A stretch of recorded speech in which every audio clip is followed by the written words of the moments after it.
I was sharing it. Okay, okay. You are sharing. हाँ, so I Please said share कि that. Chandu, आप कर दीजिए। आप Chandu, ही you कीजिए start फिर। because I have other stuff open also. So you please please download it share and see it.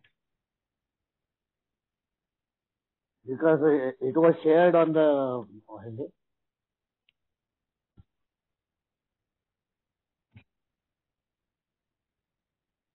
Anyways, I will just start reading it from the 12 by 12, or you read it from 12 by 12. I will read it. Ashwin ji आप please share करिए और lucky जी हाँ, करिए। ये आ गया। Okay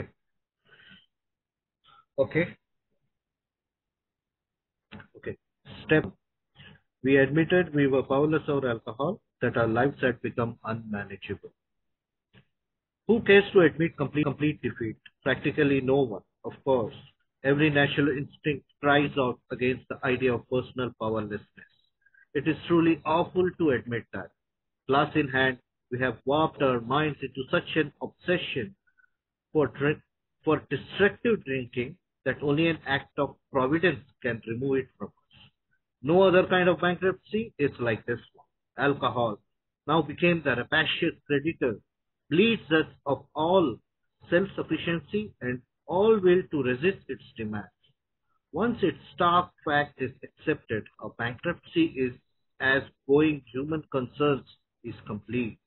Upon entering A, we soon took quite another view of this absolute humiliation. We perceive that only through utter defeat we are able to take our first steps towards liberation and strength. Our admissions of personal powerlessness finally turn out to be a firm bedrock on which happy and purposeful lives may be built. Thanks. Thank you. Over to you, Bhushan and Lucky. Thank you Chandu. दोस्तों, मेरा नाम पूषण है और मैं एक शराबी हूँ। Hi, Kushan. Hi everybody. भगवान की बड़ी कृपा है और अल्कोहलिक्स एनोनिमस की मदद। आज के दिन शराब के पहले गुड़ से दूर हूँ दोस्तों। मुझे याद है वो दिन जब भी मुझे एक रिहैब सेंटर में भर्ती करने के लिए लेके गए थे और वहां का एक काउंसलर था। वो मुझे पूछ रहा था कि जरा अपने बारे में इंफॉर्मेशन दो, और मैं अपना बड़प्पन उसको बताना चाहता था। तो उसने मुझे पूछा, तो क्या पढ़े हो आप? तो मैंने बोला, मैं पोस्ट ग्रेजुएट हूँ, मैंने मैनेजमेंट किया हुआ है। तो बोलता है, अरे अरे अरे। मैं बोले, ये अरे अरे अरे क्या बोल रहा है? फिर बोलते, कहाँ नौकरी करते हो? मैंने कंपनी का नाम बताया, यहाँ यहाँ काम करता हूँ, ये पोजीशन पे काम करता हूँ। अरे अरे अरे बोलता है। फिर तीसरा बोलता, रहते कहाँ हो? मैंने उसको बताया कि वो उन दिनों मैं अंधेरी जुहू एरिया में रहता था। तो मैंने बताया कि मैं जुहू एरिया में रहता हूँ। अरे अरे अरे बोलता है। मैं बोला, अरे अरे क्या बोल रहा है यार? तो ही सेड के क्या है ये जो हम लोगों ने अलग अलग चीजें हासिल की हुई है, हमारा फैमिली बैकग्राउंड, हमारा पैसा, हमारी प्रतिष्ठा, हमारा एजुकेशन, हमारा कंपनी में पोजीशन, हमारे हाथ के काम नीचे काम करने वाले लोग, ये सभी चीजें जो है ये हमारे ईगो का समर्थन करते हैं। और ये these are your biggest obstacles, ये आपके शरणागति स्वीकारने में खड़े हुए सबसे बड़े ऑब्स्टेकल्स है। बोलता है, ऑनेस्टली मुझे बताओ, आप ये मीटिंग में गए थे? मैं बोला, हाँ गया था। वहां पर आपने किसी आपसे कम पढ़े लिखे लोगों को देखा? हाँ बोला, सभी लोग वैसे ही थे।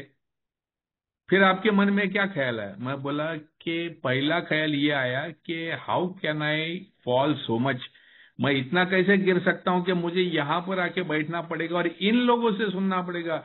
इनसे तो बेहतर लोग मेरे हाथ के नीचे काम करते हैं, ऐसी स्थिति है। और ये लोग अभी मुझे बताएंगे कि मैंने शराब से दूर कैसे रहने का। बेसिकली अगर मैं पीछे मुड़कर देखता हूं तो अपनी फैमिली, अपना समाज, अपने शिक्षक, सभी लोग हमारी खुद की एक अपने आप के नजर में इज्जत बनाने का प्रयास करते रहते। पैदा जिस घर में हुआ उस घर में हमेशा बोला जाता था कि भूषण तू इस घराने में पैदा हुआ है, हमारे यहाँ पर सब पढ़े लिखे हैं, तुझे भी पढ़ना लिखना है। तो जब भी मैं पैदा हुआ वो टाइम पे मेरे पास कुछ भी नहीं था।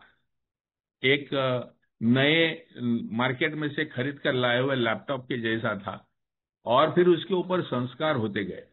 मेरे माँ बाप ने बताया कि तेरा घर ये है, तेरी जात ये है, तेरा पढ़ाई लिखाई ये है, तेरा फैमिली बैकग्राउंड ये है, और मैं अपना ओपिनियन खुद के बारे में बनाते गया। फिर स्कूल में गया, तभी शिक्षकों ने सिखाया कि तेरे को अगर अव्वल नंबर आएंगे तो पहला नंबर पे आएगा, दूसरे नंबर पे आएगा तो तू होशियार कहलाएगा, लास्ट में आएगा तो तू डफर कहलाएगा। जब एक खेल कूद के लिए गया, हर जगह पे जीतने के लिए ही लोगों ने पुश किया। आइदर आप पहले 3 में हो या तो आप नोबडी हो।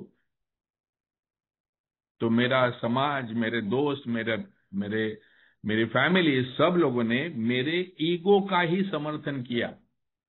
और जब भी मेरे को थोड़ी सी अकल आ गई और मैंने अपने आप से अपने दोस्त बनाने शुरू कर दिए, अपने आप से कुछ हासिल करना शुरू कर दिया, तो मेरा विश्वास और भी बढ़ गया कि सचमुच मैं अलग हूं। I am different. मेरे पास कुछ ऐसे गुण हैं, ये गुणों के बलबूते पर मैं कुछ खास व्यक्ति बन चुका हूं। मैं चाहूं तो जो कितना भी मेरे परिस्थिति खिलाफ हो, मैं उसे हासिल कर सकता हूं। मेरा विल पावर काफी प्रबल है। मैं जो भी चाहूं, मैं मराठी मीडियम में पढ़ा लिखा लड़का था दोस्तों, लेकिन बंबई में आया तो इस एरिया में आया जहां सभी कॉन्वेंट एजुकेटेड बच्चे बच्चियां थी। तो उनके बीच में फिट इन होने के लिए मैं बहुत स्ट्रगल करके इंग्लिश बोलना सीखा, उनके बीच में उठना बैठना सीखा। वो लोग इंग्लिश गानों पे डांस करते थे, मैं भी डांस करना सीखा।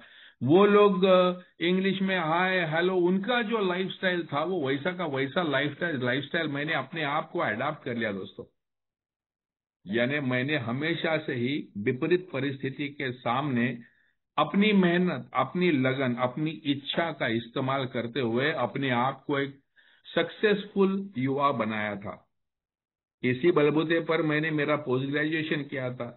इसी बलबूते पर मैंने अपनी नौकरी हासिल की थी, और नौकरी करते हुए भी मैंने कुछ कुछ ऐसे काम किए थे जिसकी वजह से मेरी काफी प्रशंसा हुई थी। ये सभी चीजों ने मेरा एक सेल्फ इमेज मेरे मन में बनाया था। मेरा एक अपना ही ईगो अपना बनाया था कि अगर मैं चाहूं तो मैं कोई भी चीज कर सकता हूं। और जब सवाल आया शराब का, जब सवाल आया ये जब भी मेरा खुद के साथ में रिश्ता बन रहा था, उसी समय में मेरे जिंदगी में कम उम्र में ही शराब आ गई थी। और मेरे जो फॉर्मेटिव ईयर से मेरी जो पर्सनैलिटी डेवलप होते जा रही थी, वो पर्सनैलिटी डेवलपमेंट में शराब का भी काफी महत्वपूर्ण हिस्सा रहा है। शराब ने मुझे गाना सिखाया, शराब ने मुझे नाचना सिखाया, शराब ने मेरा शर्मीला स्वभाव मेरे में से निकाला। तो मैं जो भी फाइनल पर्सनैलिटी बना, जो मैं समझता था अट्रैक्टिव हूं, जो मैं समझता था कि दोस्तों को मैं खींच ला सकता हूं, मैं लड़कियों से बात कर सकता हूं, उनको पटा सकता हूं, ये जो मेरी पर्सनैलिटी है, एक इम्प्रेसिव एग्रेसिव पर्सनैलिटी है, ये पर्सनैलिटी के बलबूते पर मैं चाहे वो चीज कर सकता हूं। लेकिन दोस्तों, हुआ कुछ और। शराब का रेशो, शराब का पीना जैसे बढ़ते बढ़ते चले गया, तो उसी शराब ने जिसने मुझे कॉन्फिडेंस दिया था, उसने अभी मेरा कॉन्फिडेंस छीन लिया। जिसने मुझे दोस्त दिए थे, अभी मुझे लोनर बना दिया, अकेले कर दिया। जिसने मुझे लोगों के साथ बात करने का कॉन्फिडेंस दिया था, अब वो मेरा कॉन्फिडेंस चला गया। मेरा यहां तक अवस्था हो गई थी कि घर से निकल के मैं ऑफिस तक पहुंच पाऊंगा, इतना भी मुझे कॉन्फिडेंस नहीं बचा था। वही शराब जिसने मुझे अपने आप से नए से पहचान करा के दी थी, अब ये शराब ने मेरा खुद का मैं कौन हूं, ये मेरे अस्तित्व को ही ललकारना शुरू कर दिया। क्या है ऐसा चीज कि ये मैं अपने आप को शराब पीने से रोक नहीं सकता हूं, ये मैं खुद ही नहीं समझ पा रहा था। मैं कंप्लीटली शराब के सामने हतबल हो चुका था। I was powerless. मेरी कोई ताकत, मेरा कोई विल पावर, शराब के सामने नहीं चल रहा था। और जैसे यहाँ पर अभी लकी भाई ने हाईलाइट किया है कि अल्कोहल एक जुल्मी पठान के जैसे बन चुका था, जिसने धीरे धीरे धीरे मेरे अंदर से पूरा मेरा विल पावर छीन लिया, मेरा सेल्फ सफिशिएंसी छीन लिया, और जो भी शराब पीने के लिए करना पड़ेगा वो करने के लिए मुझे मजबूर कर दिया। फिर वो झूठ बोलना हो, काम पे से छुप कर जाकर भागकर पीना हो, या खुद के ऑफिस में ही शराब छुपा के रखना हो, बीवी के साथ झूठ, या रिश्तेदारों के साथ में रिश्ते बिगड़ना, या समाज में अपनी प्रतिष्ठा खो देना, ये हर चीज शराब ने मेरे पास से एक एक एक एक छीनते लेके गई। मैं कोई डिफीट मानना नहीं चाहता था दोस्तों। एक केमिकल के सामने तो definitely not, I didn't want to accept. मैं नहीं मानना चाहता था कि मैं, जिसने बहुत सारी चीजें की है, एक शराब के सामने कमजोर हो गया हूं, ये मानना नहीं चाहता था। लेकिन जिस प्रकार से यहाँ पर एक स्टेटमेंट कहा गया है कि our bankruptcy as going human concerns is complete, जो भी एक आदमी के जीवन में अंग होते हैं वो हर अंग में मैं बर्बाद होने लगा। अपने रिश्ते संभालने लायक नहीं रहा, ना नौकरी टिका सका, ना बीवी को संभाल सका, ना दोस्तों को बचा सका। हर प्रकार से हर एक की नजर में से मैं गिरने लगा। Over to you lucky.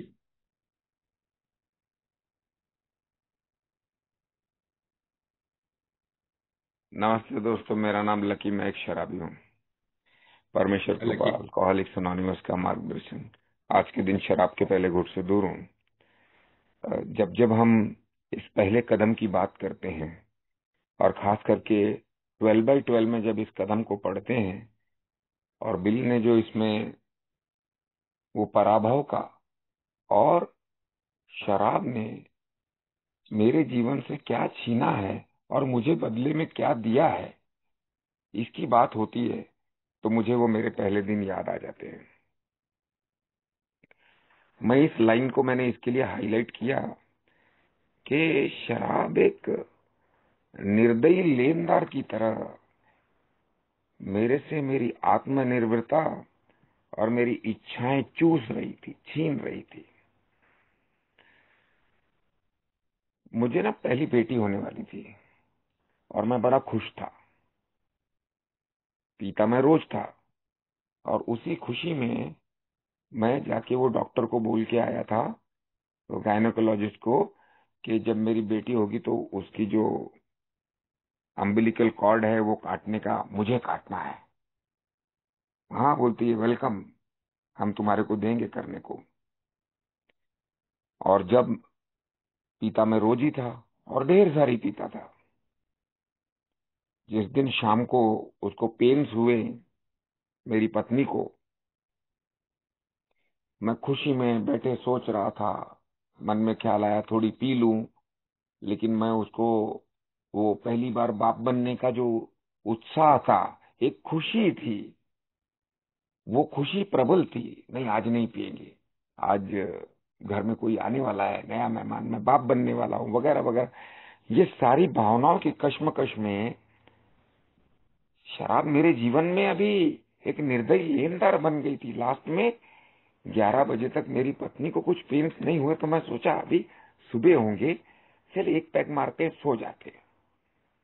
और वो एक पैक के 3 कभी हुए और 3 के 10 कभी हुए, मुझे पता नहीं है।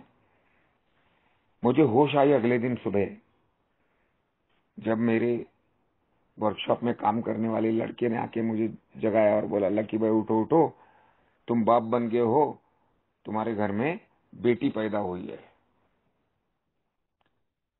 अब आदमी के पास शर्म नाम की चीज होती है ना, उसको अफसोस नाम की चीज होती है। लेकिन आज जब मैं रिफ्लेक्ट करता हूँ ये पढ़ते हुए, तो वो शर्म, अफसोस सबको छीन लिया था। मैं भूल चुका था पूरी तरह से कि मैं अपनी पत्नी के साथ रहना चाहता था। डिलीवरी के वक्त उसका हाथ पकड़ना चाहता था, वो नाभि की नाड़ी काटना चाहता था। कितने अरमान थे मेरे, और वो सारे अरमान शराब ने खींच लिए थे मेरे पास से। वही बेटी के एडमिशन को मैंने सोचा कि मैं इसको अच्छे स्कूल में पढ़ाऊंगा। मैं कम पढ़ा लिखा था, तो मैंने एक अच्छे स्कूल में फॉर्म मिलते वहां पे सुबह 5 बजे जाके लाइन लगाई। 8-10 आदमी लगे हुए थे, उनके पीछे मैं भी लग गया। भाई मैं अपने बच्चों को पढ़ाऊंगा, ये आत्मनिर्भरता का विषय है, ये मेरी इच्छाओं का विषय है। जबकि शराब मुझसे मेरी सारी की सारी आत्मनिर्भरता छीन करके खुद पे निर्भर करवा लेती है। 7 बज गए और वो लाइन तो खुली नहीं, क्योंकि दरवाजा नहीं खुला था। 8 बजते बजते मैं वहां से, क्योंकि 9 बजे खुलना था और लाइन पीछे लंबी हो गई थी, मैं रजिस्ट नहीं कर पाया, क्योंकि पहले रात की बहुत पी हुई थी, मुझसे बात आ रही थी, आगे पीछे वाले लोग देख रहे थे और मुझे उल्टी जैसा हो रहा था।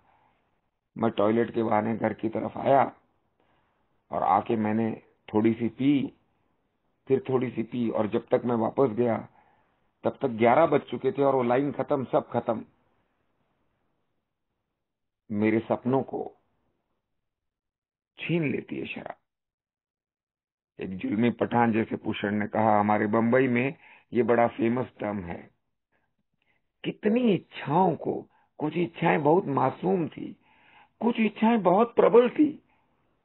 एक अच्छा बिजनेसमैन बनने की इच्छा थी, लेकिन शराब ने इतना कुछ छीन लिया कि बिजनेस के आइडिया सोचने के लिए मैं विवश होता था पीने के लिए। ये लाइन ने मुझे इतना सोचने को लगाया कि मैं शराब के ऊपर पूरी तरह निर्भर हो गया था। सामान्य इंसान वो आत्मनिर्भर होता है बहुत सारे कामों के लिए, लेकिन मेरे अल्कोहलिज्म ने मेरे को पूरी तरह से शराब पे निर्भर कर दिया था। और ये निर्भरता इतनी बढ़ गई थी कि मैं उस पागल प्रेम और उस डिस्ट्रक्टिव ड्रिंकिंग, मतलब वो वहशियाने ढंग से पीने का, उसके अलावा मेरे पास कोई चारा ही नहीं बचा था जब सोचने के लिए शराब लगती है। क्योंकि जब यहाँ पे लिखा हुआ है ना कि गोइंग ह्यूमन कंसर्न, यानी कि मैं आदमी बोल के मेरे जो पहलू हैं, मेरे जो गुण हैं, मेरे जो कार्य हैं, वो पूरी तरह से निर्भर हो जाते हैं और मेरे पास कुछ शेष नहीं बचता। और ऐसे में मेरी खुद की पावर या खुद की ताकत बचती ही नहीं है। जबकि मैं सोचता हूं कि ये सब मैं करता हूं, लेकिन वो वक्त मेरे जीवन में ऐसा आ गया था कि शराब के बिना मैं कुछ भी नहीं कर पाता था, कुछ भी नहीं कर पाता था। और यही चीज मुझे उस हॉस्पिटल के रूम में बैठे हुए अकेले में सोचते हुए, कि जब मुझे एक ए का मेंबर कह के गया, लकी तुम क्या बनना चाहते थे और क्या हो गया, और वो शराब से नफरत करने वाला लकी भाटिया जनरल हॉस्पिटल के जनरल वार्ड में क्रॉनिक अल्कोहलिक बन के एडमिट तक का दृश्य मैंने देखा, मैं बहुत निराश हुआ था दोस्तों, बहुत निराश हुआ था। लेकिन जब जब मैंने पहली मीटिंग की ए की अगले दिन सुबह सैटरडे को, but upon entering a we soon take quite another view of this absolute humiliation. उस रात को मुझे इतना अफसोस हुआ, इतना खेद हुआ, खुद पे इतना गुस्सा आया, मैंने खुद को कह दिया कि लकी तू जीने के लायक है ही नहीं, तुझे तो अभी मर ही जाना चाहिए। 28 वर्ष की उम्र तक आते आते तूने कुछ भी नहीं छोड़ा, कुछ भी नहीं छोड़ा। लेकिन जब मैंने पहली मीटिंग की, ये तीसरे पहरे की पहली लाइन मेरे उस पहली मीटिंग के सोच से बहुत मिलती है। जब मैंने देखा कि ये पराजय को लोग कैसे स्वीकार कर रहे थे, ये पराजय थी, बेइज्जती नहीं थी, एक सच्चाई का स्वीकार था। और इस पराभव को स्वीकार करने के बाद जब मैंने उस मीटिंग में लोगों को आगे बढ़ते हुए देखा, आजादी की तरफ, मुक्तता की तरफ, और हर व्यक्ति जब आकर कह रहा था ना कि मैं अल्कोहलिक हूं, तो वो अपनी पर्सनल पावरलेसनेस, व्यक्तिगत हतबल था वो स्वीकार कर रहा था। और दोस्तों, मैं उस पहली मीटिंग में ही मैंने ये स्वीकार किया कि मैं एक शराबी हूं। और शायद ये स्वीकार करना इस बात के ऊपर कि पहले 3 पैरों के खुलासे में कि मेरे जाना कहाँ था और मैं पहुंचा कहाँ, उस सच्चाई की तरफ देखते हुए, मैंने क्या क्या खोया है देखते हुए, मेरा और मेरे शराब के रिश्ते में शराब के ओहदे को देखते हुए ये समझ जाना बहुत आसान हो गया। और दोस्तों, उसी आसानी पे एक हैप्पी और पर्पसफुल लाइफ का फिर से पुनरारंभ होता है। चंदू, दी last para of this page please. Chandu. Thank you, Lucky. We know that little good can come to any alcoholic who joins AA unless he has first accepted his devastating weakness and all its consequences. Until he so humbles himself, his sobriety, if any, will be precarious. Of real happiness, he'll find none at all. Proved beyond doubt by an immense experience, this is one of the facts of AA life. The principle that we shall find no enduring strength until we first admit complete defeat is the main taproot from which our whole society has sprung and flowered. When first challenged to admit defeat, most of us revolted. We had approached A expecting to be taught self-confidence. Then we had been told that so far as all alcohol is concerned, self-confidence was no good whatever. In fact, it was a total liability. Our sponsors declared that we were victims of a mental obsession so subtly powerful that no amount of human willpower could break it. There was, they said, no such thing as the personal conquest of this compulsion by the unaided will. Relentlessly deepening our dilemma, our sponsors pointed out our increasing sensitivity to alcohol, an allergy, they call it. The tyrant alcohol wielded a double-edged sword over us.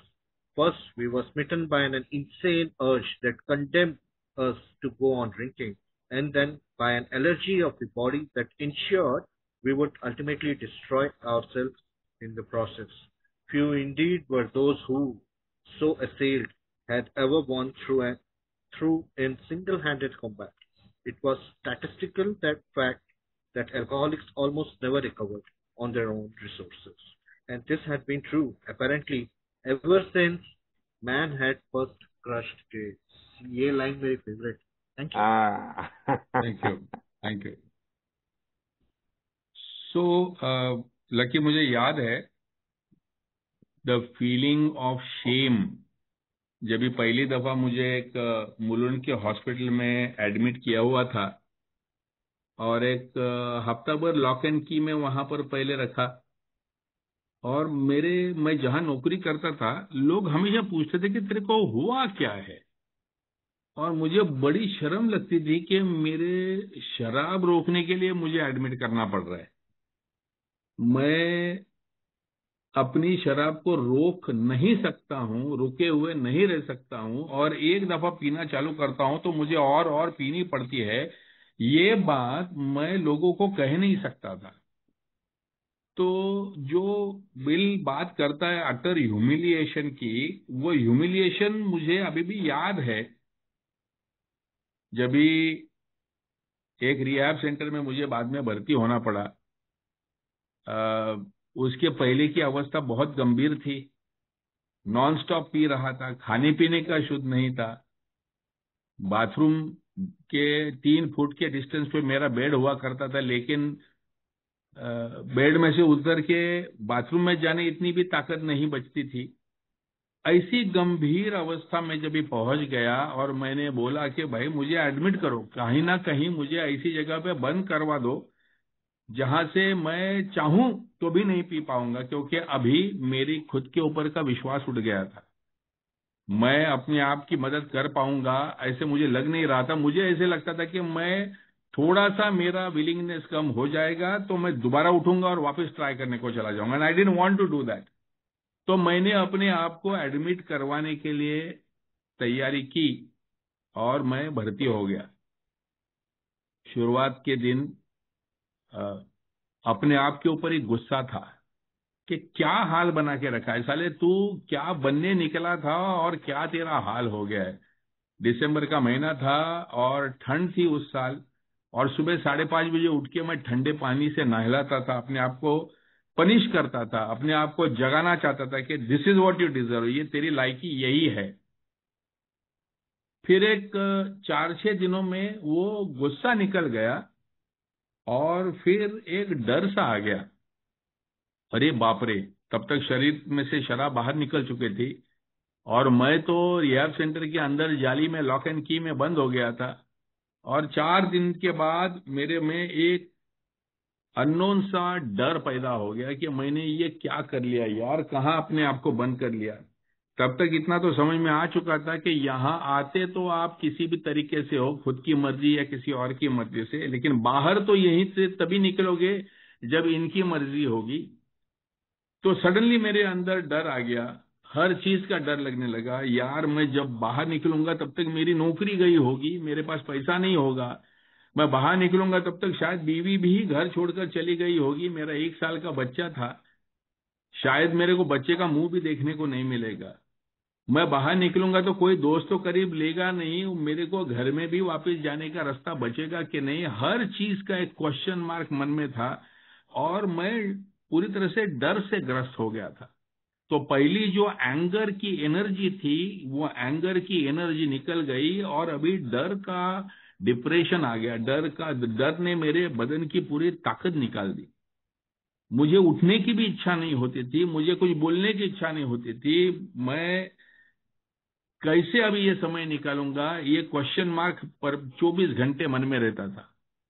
और फिर एक हफ्ते 10 दिन के बाद में जब मन ने स्वीकार कर लिया कि भाई तू कहीं नहीं जा रहा है, अब तो यहाँ पर फॉर गुड और for bad you have come inside, अभी दोबारा वापस कभी नहीं पीना पड़े, इसके लिए जो भी तैयारी करनी होगी उसकी तैयारी में लग जा।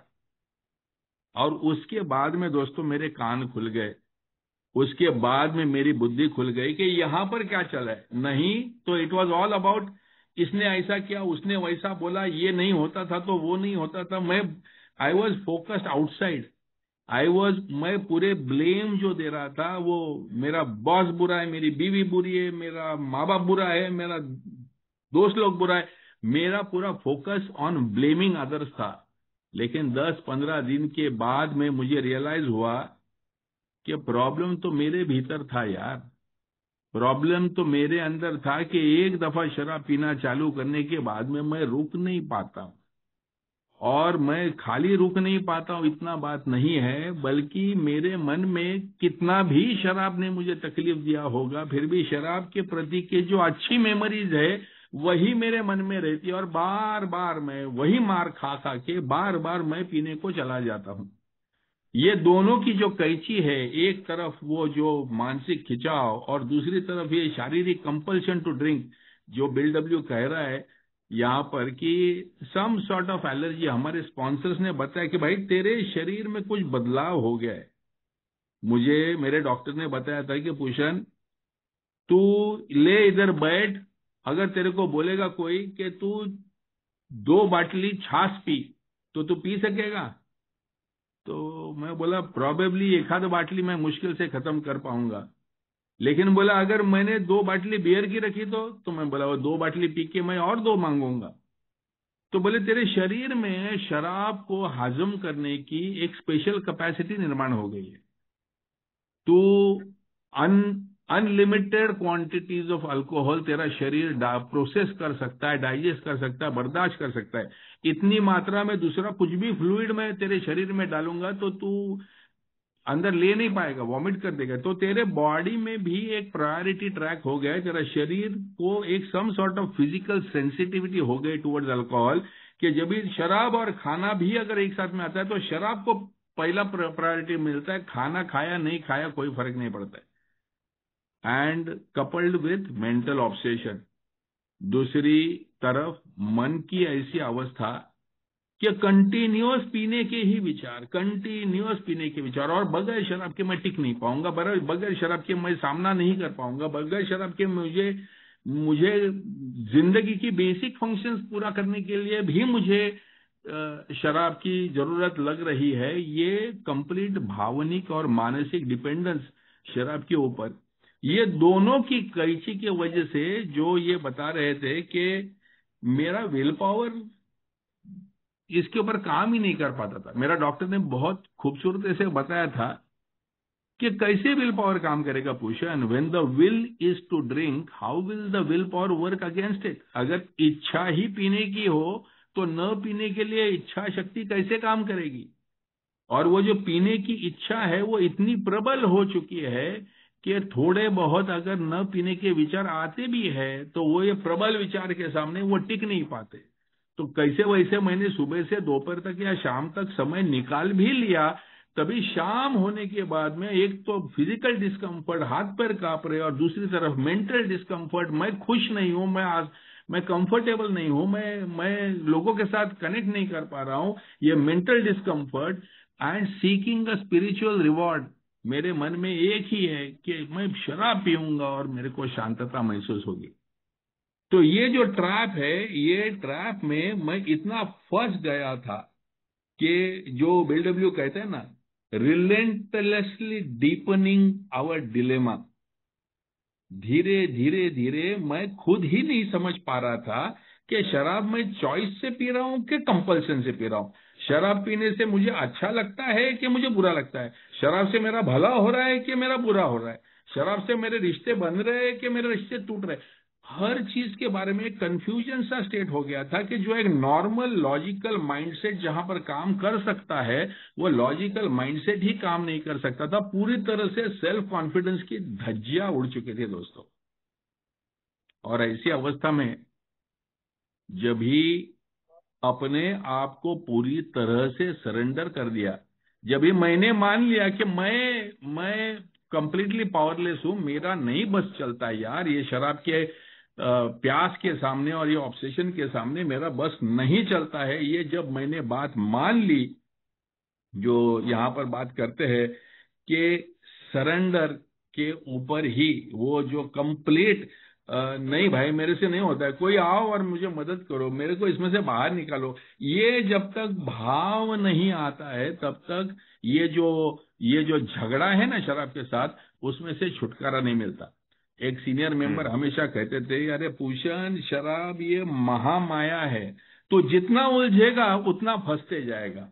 एक दफा उसके सामने सरेंडर कर दे और बोल दे कि तेरी सेवा में पूरी जिंदगी, पूरा करियर, पूरे रिश्ते मैंने आपके सामने डाल दिए हैं, अब तो मुझे बख्श दे, अब तो मुझे छोड़ दे। ये भाव जब भी तेरे दिल में आएगा ना कि मुझे बचना है, ये ताकत के साथ लड़ना नहीं है, मुझे बचना है, and I surrender my will, मेरी इच्छा, मेरा ये जो ईगो है, मैं कर सकता हूं, ये जो फीलिंग है, ये जब भी मैं छोड़ दूंगा, जब भी मैं इसमें से बाहर निकल जाऊंगा, सरेंडर होगा, मैं जब जीरो अपने आप को बना लूंगा, तब भी जाके मेरे जीवन में कुछ बदलाव आएगा।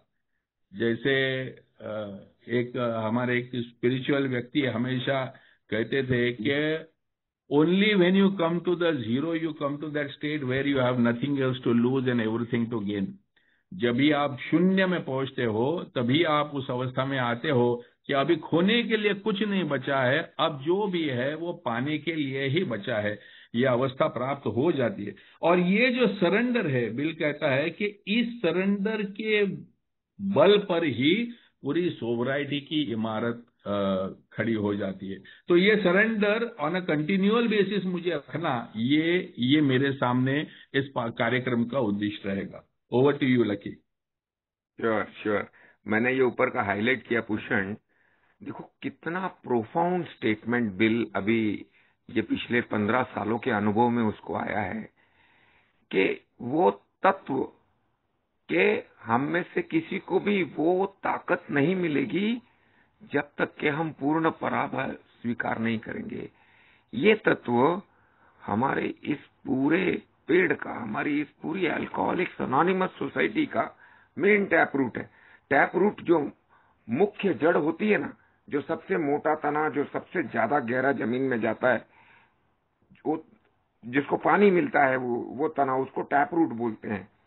तो आज अगर हम ये 12x12 का स्टडी कर रहे हैं, इसमें से बिल के विचारों को पढ़ते हुए, बिल के खुलासों को पढ़ते हुए, बिल जो दलीलें दे रहा है यहाँ पे, बिल जो संभावनाएं बता रहा है, बिल जो सच्चाइयां बता रहा है, उन सच्चाइयों में मैं समझता हूं कि हर शब्द को उसने कितना चुन चुन के लिखा हो। इसी वजह से शायद वो लिखा है ना, पर्सन की शुरुआत, इस रास्ते की शुरुआत ही उस तत्व से होती है कि जब तक मैं घुटने नहीं टेकूं तब तक आगे किसी भी प्रकार की प्रगति हो नहीं सकती है।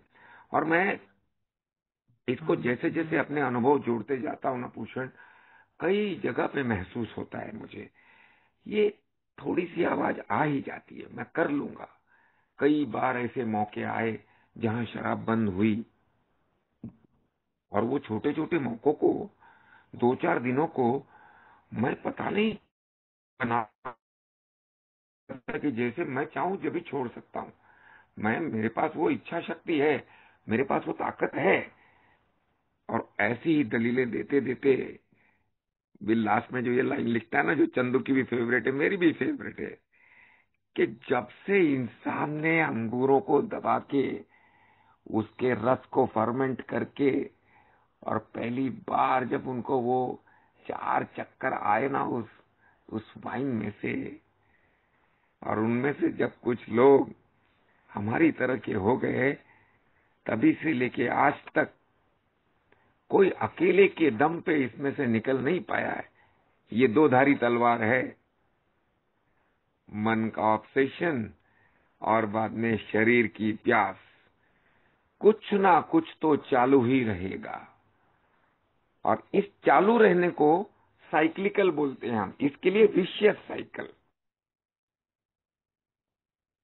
या तो मेंटल ऑब्सेशन चालू रहेगा, वो काटता रहेगा मेरे को, कब छूटूंगा इधर से, कब मेरा काम पूरा होगा, कब मैं पीने जाऊंगा, ये मेंटल ऑब्सेशन, कब कब किसके साथ क्या। भले दिनचर्या में जुड़ा हूं, और पीने के बाद वो तलवार की दूसरी धार काम करने लग पड़ती है कि बस अभी तो बेटा तू पी। कटना मेरे जैसे ने 24 घंटे ही है, 24 घंटे ही कटना है।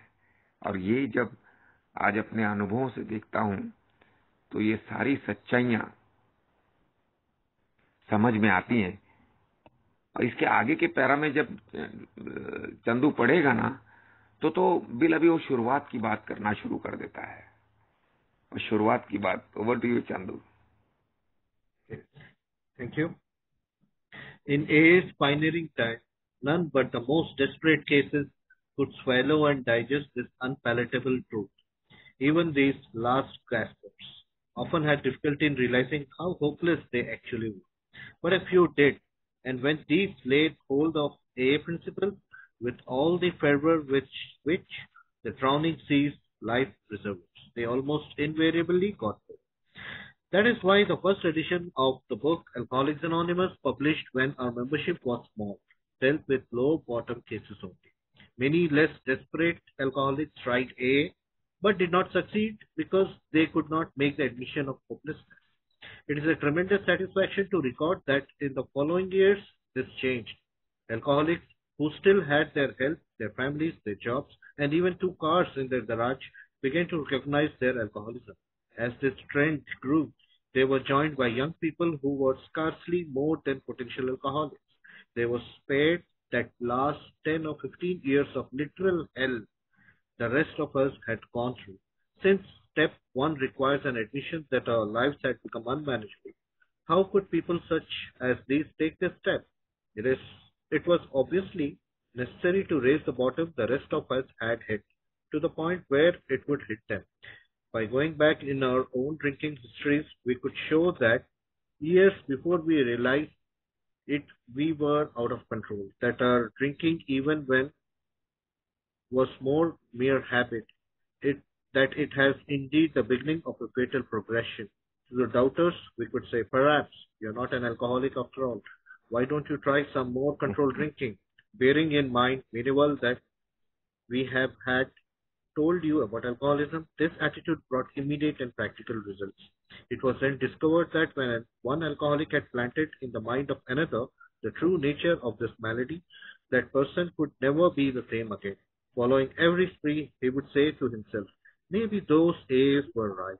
After few such experiences, often years before the onset of extreme difficulties, he would return to us convinced he had hit bottom as truly as any of us. John Barleycorn himself had become our best advocate. Advocate. John So Barleycorn. starting from the pioneering times, Bhushan. सो बम्बई में हम लोग इसको बोलते हैं पीने वाले के गिलास में कॉकरोच डालना। कॉकरोच डालना। बराबर है ना। तो एक हाँ, दफा हाँ। कॉकरोच गिर जाता है, फिर ना वो गिलास में से तुम पी सकते हो, और पियो तो भी एंजॉय नहीं कर सकते हो। ये बात हो जाती है क्योंकि अभी खुद ही का मन बैरी बन जाता है कि कहीं मैं शराबी तो नहीं बन गया, कहीं मैं इन जैसे बेवड़ों के जैसा तो नहीं बन गया।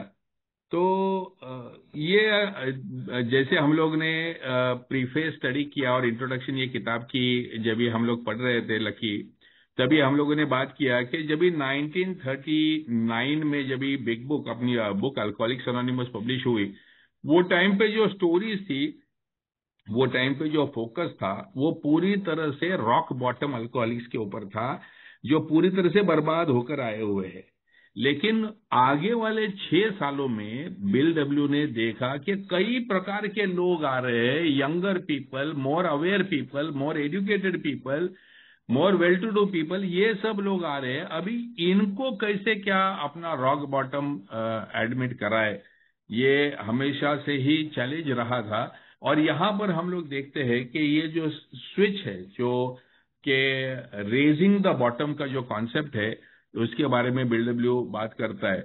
तो पहले जो हम लोग देखते थे कि in the first this thing, हम लोग फिजिकल एलर्जी और मेंटल ऑब्सेशन ये दोनों पे ही बहुत ज्यादा हार्प कर रहे थे। लेकिन अभी यहाँ पर फोकस आता है लाइफ अनमैनेजेबल होने का। जो second part of second half of the first step जो है, that my life had become unmanageable, मेरी जिंदगी अस्त व्यस्त हो चुकी है, मेरी जिंदगी तहस नहस हो चुकी है। And I think this is a matter which is completely subjective. यानी किसी की नौकरी जाना, पहली नौकरी जाना, ये किसी का सबसे बड़ा क्राइसिस हो सकता है, तो किसी का रास्ते पे भीख मांगना भी शायद क्राइसिस नहीं हो सकता है। किसी का बीवी के साथ झगड़ा होना क्राइसिस हो सकता है, तो किसी का बीवी का छोड़ जाना भी क्राइसिस नहीं हो सकता है।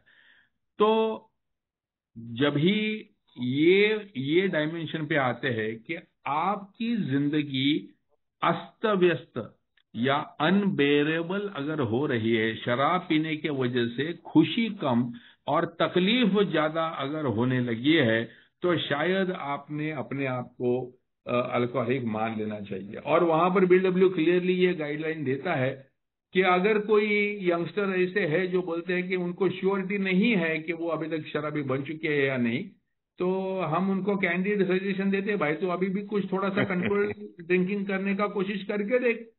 अगर जमा तेरे को तो बहुत बढ़िया, you are a social drinker. अगर लेकिन नहीं जमता है तो then rest all your doubts and come and join अस।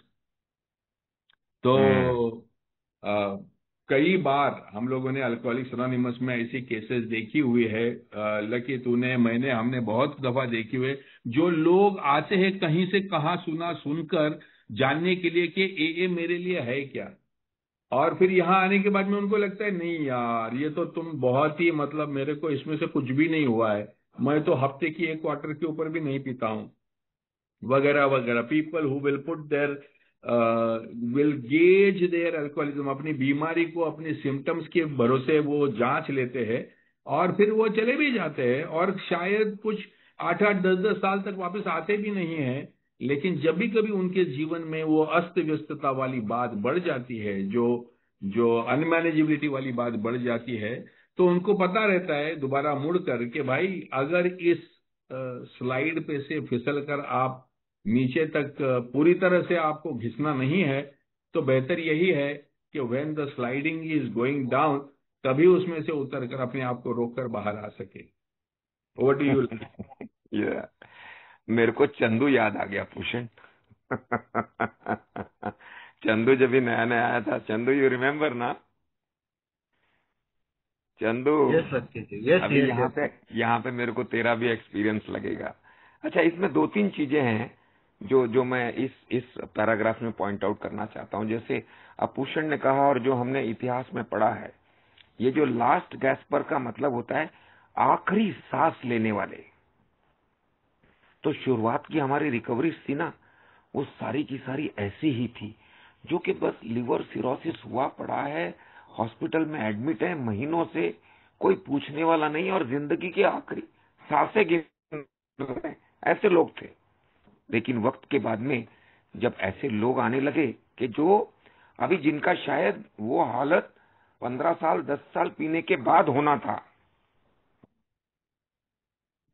ऐसे जब लोग आने लगे, तो ऐसे में ये अस्त व्यस्तता की जो बात आती है, मुझे याद है भूषण, मेरे को जो सबसे ज्यादा हिट किया था ना, जिसने मेरा मैसेज दिया, जिसने मुझे मैसेज दिया, वो मैसेज देने के बाद मेरे को जाते जाते बोल के गया, बोलता है, सरदार जी, तुम जरा एक स्मार्ट सरदार दिखता है, एक बात को सोचो जरा, तुम जिंदगी में क्या बनने चले थे और क्या हो गया। ये दो लाइनों को लेके मैं कई घंटे सोचता रहा, बचपन में चला गया, अपने सपने, अपने ख्वाब, अरमान मेरे, क्या क्या करना था जिंदगी में, कहां कहां पहुंचना था। और फिर जिंदगी की गाड़ी कौन से मोड़ लेती गई, पता नहीं चला। और 28 बरस की उम्र में मैं क्रॉनिक अल्कोहलिक हो गया। पूरी तरह से भटक चुका था मैं। और ये शायद वो जिंदगी की अस्त व्यस्तता को खुद के अनुभव से देखने पे, ये लाइन आज भी न्यू कमर्स या हम मैसेज देने के टाइम पे जब इसका इस्तेमाल करते हैं, वो इसी के लिए होती है, ताकि शराबीपन तो दूर की बात है, शराब के किए हुए नुकसान तो दूर की बात है, लेकिन मूल तौर के ऊपर मैं जाना कहाँ चाहता था और पहुंचा कहाँ हूँ। क्या मैं यहीं जाना चाहता था कि कहीं और जाना चाहता था? कहाँ भटक गया मैं? और यहीं पे शायद वो बॉटम को रेस करने वाली बात आती है। Chandu, would you like to share? Yes, quickly. Hmm. दोस्तों, मैं मुंबई में रहता, थाने में रहता था। और 30 साल का उम्र में हैदराबाद के एक रिहैब में बैठा हुआ था, अपने चौथे महीने में। जब आखिरी हफ्ता था मेरा रिहैब से छूटने का, तब भूषण आए थे हैदराबाद। किसी और काम से आए थे, लेकिन शेयर उनने मेरे को बोला कि आ जा मीटिंग, थाने में ही रहता है तू।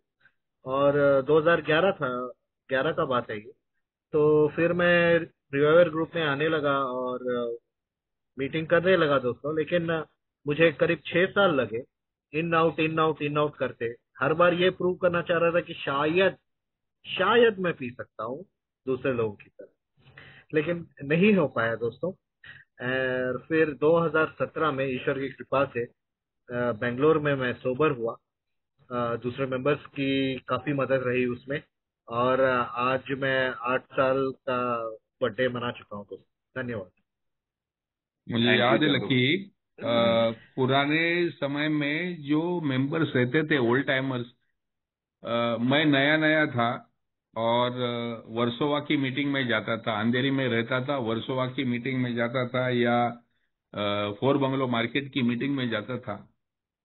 और वहां पर एक हमारे ओल्ड टाइमर आते थे और वो हमेशा कहते थे कि तुम्हारे लिए मैंने सफर किया हुआ है, मैं कई बार खड्डे में गिर चुका हूं, तुमको वो खड्डे में गिरने की जरूरत नहीं है। मैं अपना तजुर्बा तुम्हारे सामने रख रहा हूं ताकि तुम्हें उन्हीं खड्डों में गिरने की जरूरत नहीं है। उनका खुद का ट्रेन एक्सीडेंट में, शराब के नशे में ट्रेन एक्सीडेंट में पैर कट गया था, और वो हमेशा कहते थे कि तेरे लिए मैं पैर काट के आया हूं, तेरे को काटने की जरूरत नहीं है, तू अपने पैरों को बचा ले। तो पुराने हमें मेंबर्स हमेशा बताते थे कि जो इफ दे सॉ यू कि तू हाई बॉटम केस है, तेरा बहुत ज्यादा नुकसान नहीं हुआ है, या तो कम उम्र में आया हुआ है, तेरी नौकरी अभी तक बची हुई है, फैमिली अभी तक इंटैक्ट है, there is so much you can still do, अभी भी बहुत सारी चीजें तुम्हारी बनाना बाकी है। तो ये पुराने सदस्य हमें जरूर बोलते थे कि भाई बच के रहना, ये सब जो तेरे पास है वो ईश्वर की कृपा से तेरे पास में बचा हुआ है, उसे बचाए रखना। हमने सफर किया है तेरे लिए। कितनी गहरी बातें देखो। एक एक शराबियों की दुनिया में ऐसे विचारों को लाना, ऐसे तत्वों को लाना और इस तरह से पेश करना कि मैं तेरे लिए मार खा के आया हूँ, मैं नौकरियां गवा के आया हूँ, मैं बेइज्जतियां करवा के आया हूँ। कई बार मैंने भी सुना है पूछन कि ये ढलान है भाई, ये जिस रास्ते पे जा रहे हैं ये ढलान वाला ही रास्ता है, तू चाहे वहां रुक जा, जहां तू रुक जाएगा वहीं से फिर ऊपर चढ़ना शुरू हो सकता है, फिर सामान्यता आ सकती है। और तो और मेरे को वो मेरे ग्रुप के ओल्ड टाइमर याद है कि जब कभी डाउट होता था तो खीसे से निकाल के 100 का नोट पकड़ा देता था, लकी कोशिश करके आ जाना, जा पी ले, दुकानें खुली है, अल्कोहलिक्स अनोनिमस का दरवाजा भी खुला है। अगर तेरे को ऐसा लग रहा है कि तू समय से पहले आ गया, तबीयत थोड़ी सी खराब हो गई इसके लिए आ गया, या घर वालों ने खामखा का ज्यादा शोर मचा दिया इसकी वजह से आ गया, तो ये ले, मैं तेरे को पैसे देता हूँ 100 रुपया, जा बेटा पी, और अगर पी सकता है मजे से तो मजे से पी, क्यों इधर आता है। ये सारी चीजें उन उन इशारों की तरफ लेके जाती हैं। और आज कितना जो बिल ने ये ऐसे लिखे हुए हैं, इसमें से आज हम जो भी बातें करते हैं ना मीटिंग्स में, भले किसी भी भाषा में करें, वो यही बातें हम कर रहे हैं। ये 1946 में लिखी हुई किताब है और उसमें के लाइनें हम पढ़ रहे हैं, और ये सारी की सारी लाइनें हमको सुनने को मिल रही हैं। कुछ लोगों ने हैंड रेज किए हैं। एक्चुअली स्लाइड करेक्शन है लकी, ये किताब लिखी गई है 1951-52 में, 12 ट्रेडिशंस 46 में लिखे गए थे। ये किताब आफ्टर डॉक्टर बॉब्स डेथ 51-52 में, bill was struggling with his early signs of his depression, और उसको रियलाइज हो रहा था कि कहीं मैंने गलती तो नहीं कर दी है, गड़बड़ तो नहीं कर दी, तभी उस फेज ऑफ माइंड में उसने ये किताब लिखी हुई है। सो पूछन ऐसा करते हैं, लास्ट के 2 पैरास हैं, पहले वो लास्ट के 2 पैराग्राफ ले लेते हैं और फिर जो जिनको शेयर करना है उनको शेयरिंग का मौका देते हैं। पूछन जी, लकी जी, मैं शेयर नहीं करना चाहता, ये जो बॉटम का ये आ रहा है और इसमें आगे में 2 पैराग्राफ बॉटम पे ही है, बॉटम पे ही है, और इसमें एक लाइन जो बिग बुक की है कि time comes in alcoholics life when he cannot imagine life with or without alcohol, both. उस पे थोड़ा आप एक्सप्लेन करेंगे तो ज्यादा और मजा आ जाएगा। कोई नहीं, अभी चंदू पढ़ेगा और उसमें वो कंक्लूडिंग 2 पैराग्राफ्स में वो सारा सम अप हो जाएगा। लेकिन क्या है कि बॉटम की जहां बात है, ये जॉन बार्लिकॉन जो लिखा हुआ है, ये एक मशहूर नाम था तभी। ये जो इंग्लिश ज्यादा जानकार नहीं है, मैं हमेशा शुरुआत में कंफ्यूज होता था, ये जॉन बार्लिकॉन क्या है। और फिर मुझे पता चला कि ये बार्ली से बनती है शराब, कॉर्न से बनती है शराब, इसके लिए शराब को ही दिया हुआ एक पुरुषी नाम है जॉन बार्लिकॉन। तो वो कहते हैं कि अगर आप नहीं मानोगे तो शराब ही आपकी पिटाई करके आपको मनवा के लाएगी। Chandu please read.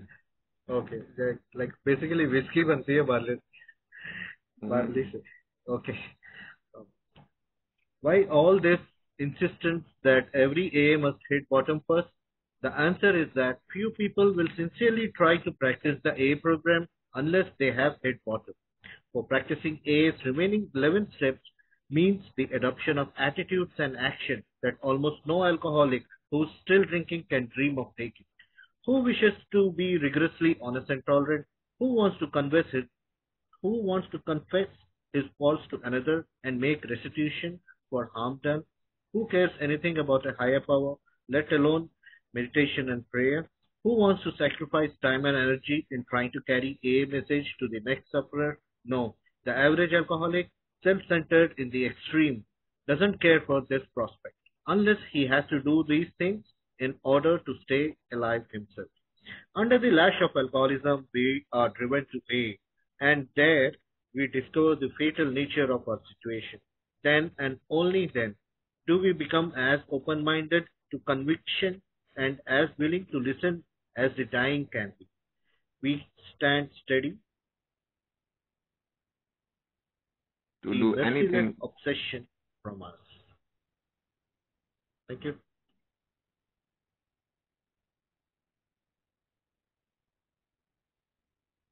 क्या हुआ आवाज को? नहीं, चंदू का रीड करके हो गया. Yes, we finished it. तो लास्ट पैरा नहीं पढ़ा क्या? Under the lash of alcoholism. हाँ, ये पढ़ा, बट उसका बीच में लास्ट में आके कट गया है. Under the lash of alcoholism, we are driven to A, and there we discover the fatal nature of our situation. Then and only then do we become as open-minded to conviction and as willing to listen as the dying can be. We stand ready to do anything which will lift the merciless obsession from us. Very true. Last guess पर के हाथ लाके खड़ा कर दिया. Okay, या continue. Yes, Lucky. Please continue. तो bill यहाँ पर पूछता है कि ये हर एक को किसी ना किसी प्रकार का बॉटम हिट करना जरूरी है क्या? क्योंकि जब तक सेल्फ विल पूरी तरह से फेल नहीं होता है, तब तक मैं बदलने के लिए तैयार होता ही नहीं. जब तक ईगो डिफ्लेशन एट डेप्थ नहीं होती है, तब तक मैं दूसरे की सुनने के लिए तैयार नहीं होता हूं. अगर मेरे तौर तरीके जिस प्रकार से मैं जिंदगी जी रहा हूं ये गलत दिखाई नहीं दे, तब तक मैं नए तौर तरीके सीखने के लिए तैयार होता ही नहीं हूं. ये भाव यहां पर व्यक्त करने का कोशिश कर रहे हैं. हिटिंग बॉटम, इसका मतलब यह है कि बर्दाश्तगी का अंत होना. इससे ज्यादा मैं अब नहीं सह सकता. यानी मैं शराब पिया था, वो शराब से कुछ आनंद प्राप्त करने के लिए, खुशी प्राप्त करने के लिए, धीरे धीरे खुशी चली गई, आनंद चला गया, खाली आदत बच गई, और फिर शराब से मिलने वाली तकलीफ शराब से मिलने वाले आनंद से कई गुना ज्यादा भी बढ़ गई. फिर भी मैं शराब के ट्रैप में से बाहर नहीं निकल पा रहा था. फिर भी मैं अपने आप को यही समझाने की कोशिश कर रहा था कि नहीं, मुझे पीना पड़ेगा, नहीं, मुझे पिए बगैर मैं जी नहीं पाऊंगा. इस अवस्था में मैं आया हुआ था और मुझे ऐसे लगता था कि नहीं, there is no problem that me and my alcohol can not solve together. ऐसी कोई समस्या नहीं है जो मैं और मेरी शराब मिलकर सामना नहीं कर सकते हैं. लेकिन ये जो विश्वास था वो धीरे धीरे टूटते गया. हर बार वन मोर ट्राई और वन मोर फेल्योर मेरा होते गया, और इस अंतिम अवस्था में आ गया कि the only truth is that I can not handle my alcohol. एक ही सच है, मैं शराब पी नहीं सकता हूं, और पिया तो इसके आगे जी नहीं सकता हूं. जब ये कन्विक्शन आ गया, ये बात आ गई कि नहीं, ये शराब में अभी कुछ खुशी नहीं बची है, अभी कुछ आनंद नहीं बचा है, सिर्फ पेन ही पेन बचा हुआ है. That I consider is the point of hitting my bottom, कि बस इससे ज्यादा अब मैं बर्दाश्त नहीं कर सकता. और तभी बर्दाश्त की जब ये हद हो जाती है, तब भी जाके मैं तैयार होता. अच्छा बोलो भाई, क्या करना क्या है? रिहैब में बंद होना है, ठीक है, रिहैब में बंद कर डाले. फिर क्या, और क्या, स्पॉन्सर लेना है, चलो स्पॉन्सर, अब लिटरेचर पढ़ना है, चलो लिटरेचर पढ़ लेता हूं। कुछ भी आप जो बोलो, फर्स्ट स्टेप लिखना है, मैं फर्स्ट स्टेप लिखता हूं, 5वीं कदम किसी के साथ में लेना है, वो करने को तैयार हूं। भगवान के ऊपर मेरा विश्वास नहीं है तो भी मैं अपना मन खुला रखता हूं कि किसी ना किसी उच्च शक्ति को मैं स्वीकारूंगा, तभी जाके मेरे ईगो के ऊपर का रिलायंस मेरा कम हो जाएगा। ये सभी तत्व मैं तभी स्वीकारने के लिए तैयार होता हूं when my old ideas have failed completely. तो दोस्तों, बिल डब्ल्यू ये कहता है कि जब तक ये अंतिम घड़ी नहीं आती है, जब तक ये फाइट विथ माय ईगो ये खत्म नहीं होती है, तब तक मैं बदलाव के लिए तैयार नहीं होता। और ये बदलाव लाने के लिए शराब ही अपना सबसे बड़ा सेल्समैन है।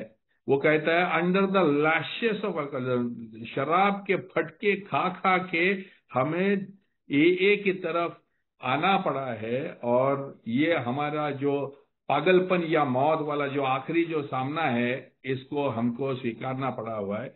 और तभी जाके हमारे मन में इतना खुला मन आ जाता है, इतना ऑनेस्टी आ जाता है कि जो कहते ना कि डूबते को तिनके का सहारा, कि जो डूब रहा है वो किसी भी तिनके को भी अपना सहारा मानने को तैयार होता है, या जो मर रहा है उसको जो भी आप सुझाव दे दो वो सुझाव सुनने के लिए तैयार होता है। इसी अवस्था में कि भाई अभी मैं इनका नहीं सुनूंगा, अभी अगर मैं अपने आप को बदलने को तैयार नहीं होता हूं तो मरना होगा। तो ये मरने से बेहतर है मैं अपने आप को बदलाव लाऊं। ये अवस्था जब भी रेडीनेस, ये स्टेट ऑफ रेडीनेस जब भी मेरे अंदर आती है, तभी जाके मैं कार्यक्रम लेने के लिए तैयार होता हूं। This program that induces a personality change, उसकी शुरुआत वो complete surrender of old ideas के यहाँ पर है। इस बात को यहाँ पर दोहराया गया है। Over to you Lucky. Yes, ये जो मैंने हाईलाइट किया हुआ है ये बहुत लोगों का विषय होता है, मैं इसके ऊपर बाद में conviction and as willing to listen as the dying can be. मैं अपने आखिरी के दिनों में जब ये निर्दयी आकर्षण ने इतना मेरे को पागल कर दिया था कि मेरा सब कुछ जाता हुआ दिख रहा था, मैं चलती हुई फैक्ट्री छोड़ के आ गया, एकदम हताश निराश हो गया, पी पी के अपने नुकसानों को भूलना चाहता था। और ऐसे में मेरे को कहीं से सुनाई दिया कि कोई एक इंजेक्शन बना है कि वो इंजेक्शन लेने से तुम शराब नहीं पी सकते, अगर पी ली तो तुमको खून की उल्टी आएगी, मर जाओगे। अब ये लाइन में पढ़ता हूं तो मुझे याद आ गया, as willing to listen as the dying can be. मैंने वो बंदे को बोला कहाँ मिलता है, बोलता है बंबई में पूछ, कहीं मिलता होगा। सुनी सुनाई बात थी, ऐसा कोई इंजेक्शन नहीं है, शायद वो एंटाबीज की बात करता होगा तभी। लेकिन मैं इतना तैयार हो गया था कि मैंने सोच लिया था कि मेरे को वो इंजेक्शन ही लेना पड़ेगा। इंजेक्शन लेने के बाद पिया और मरा तो कम से कम छूट जाएगा, लेकिन without that I can not stop. और वो इंजेक्शन लेने के लिए मैं बंबई में फोन कर रहा था। मेरी किस्मत अच्छी कि मेरा फोन डॉक्टर जूलियट नाथवानी को लगा और उसने बुला के मेरे को हॉस्पिटल में एडमिट करके डिटॉक्स करके ए में भेज दिया। लेकिन हमारे मन की अवस्था वैसी हो जाती है। कई दोस्त अपने साथ में जुड़े हुए हैं, यहाँ पे नए भी हैं। मीटिंग्स में भी कई लोग हम में से जब बोलते हैं ना, शेयरिंग की बात आती है, तो भाई आप कम से कम 24 घंटा शराब से दूर होने चाहिए, इतनी अपेक्षा है। तो उसमें ये जरूरी है जो मैंने हाईलाइट करके रखा हुआ है, क्योंकि कई बार ना जिंदगी में जब अलग, नॉट ए बट अलग चीजों की बात आती थी, तो मैं दोनों को करने की कोशिश करता था। मैं धर्म का पालन भी करने की कोशिश करता था, पूजा पाठ सब कुछ, लेकिन पीना भी बंद नहीं करता था। आज ये बिल की जो लाइन को हाईलाइट किया है कि practicing is remaining 12 step 11 step, मतलब उन दृष्टिकोणों को स्वीकार करना, उन कृतियों पे काम करना कि जो कोई पीने वाला अल्कोहलिक जो अभी पी रहा है वो उसका सपने में भी विचार नहीं कर सकता। वो still drinking can dream of taking. तो इसके लिए कई बार हमारे साथ आज जो नए भाई जुड़े हुए हैं, उनके मन में कुछ ऐसा लगता होगा या कुछ प्रयत्नों की बात होगी कि व्हाई दिस इंसिस्टेंस कि बॉटम हिट करना है, सोब्राइटी अचीव करना है। तो ये इंसिस्टेंस इसके लिए दोस्त, क्योंकि बाकी 11 कदम मेरे को छुटकारा जो दिलाने वाले हैं, जो अभी भूषण ने कहा वो व्यक्तिमत्व में बदलाव लाने वाले हैं, वो पीते पीते हो नहीं सकते। पहला घोट जाते ही पूर्ण परिवर्तन हो जाता है। भले 2 साल की सोब्राइटी हो, भले 5 साल की सोब्राइटी हो, 10 साल की हो, 20 की हो, 30 की हो, कोई मायने नहीं रखती हो। पहले घोट में वो जादू है कि फिर से पहले जैसा, फिर से वो पहले वाले विचार, जैसे ऐसे महसूस होता है जैसे कभी गए ही नहीं थे, वो फिर से उत्पन्न हो जाते हैं। तो ये अपना 12x12 का पहला कदम, जिसको हमने बिल के खुलासे से, उसके ऐसे में से समझने की कोशिश की, कुछ अपने बिल्कुल अनुभव लकी, जुड़े। अगर तुमने सोचा है, मैं अभी एक थॉट मेरे मन में आया था कि अगर पूरी बीमारी देखते हो तो वो पहले कदम में है। यानी पावरलेसनेस जो है, हतबलता जो है, वो कहाँ है? तो फिजिकल एलर्जी पे मैं हतबल हूं और मेंटल ऑब्सेशन पे मैं हतबल हूं। तो पहली हाफ स्टेप जो है, वहां पर मेरी physical allergy and mental obsession है, जहां पर मैं हतबल हूं। और जो दूसरा हाफ जो स्टेप है, that my life has become unmanageable, यहां पर मेरी स्पिरिचुअल बैंकरप्सी है। तो जो मैं देखता हूं कि मेरे रिलेशनशिप्स खराब होना, मेरी आर्थिक स्थिति खराब होना, मेरा समाज के पैसा प्रतिष्ठा सब कुछ बर्बाद होना, ये अनमैनेजेबिलिटी में आता है। तो अगर पूरा बीमारी मैं देखता हूं तो वो पहले स्टेप में दिखाई देता है, मेरी पावरलेसनेस भी और मेरी अनमैनेजेबिलिटी। तो मेरा physical allergy and mental obsession भी और मेरी स्पिरिचुअल बैंकरप्सी भी पूरी तरह से मुझे पहले कदम में दिखाई देती है। हम्म। तो हमारे 10:15 बज चुके हैं, 15 मिनट बचे हुए हैं। कुछ हैंड रेस हैं अभी। Chandu, will you take over? और अश्विन, कि चलो सुनते हैं। अशोक भाई ने हैंड रेस किया है। जी। You can stop the screen share if you want. Ashok, you please unmute yourself. या आई डिड। Yes. दोस्तों, मेरा नाम अशोक है, मैं एक शराबी हूँ। हाय अशोक। हाय अशोक। हाय हाय। स्पॉन्सर लिया हुआ है, जिंदगी के टर्बुलेंस में से जा रहा हूँ। कुछ महीने पहले, मतलब मैं ये बताऊंगा कि मैं ए में 2012 में आया। अभी तक सोबर, मतलब लकी नोज इट की था मैं रिसेंटली तक। लेकिन एक ऐसा बॉम्ब मेरे घर पर गिरा, मेरे वाइफ को कैंसर डिटेक्ट हो गया और मैं स्लीप हो गया। दोस्तों, मेरी 12 साल की 12.5 साल की सोबराइटी मैंने खो दी। उस दिन मैं लकी के पास बहुत रोया, बहुत रोया। Lucky knows it. Lucky, do you remember? Yes I do. उस दिन से आज तक मेरे को हमेशा ऐसा लगता है कि यार मैं 90 ले सकता हूँ। हाँ, मैंने अभी सीख लिया है 90 लेना। और ये द्विधा मनस्थिति, इतने साल की मैंने बिग बुक कम से कम 10 बार पढ़ा है। उसमें से 8 बार मैंने अंडरलाइंड सेंटेंसेस को इतना खराब कर दिया, वो किताब को वो फेंक के नए किताबें खरीदी मैंने। 12/12 कम से कम 10 बार पढ़ा। Language of heart, doctor Bob and old timers, क्या क्या क्या क्या पढ़ा और क्या नहीं पढ़ा।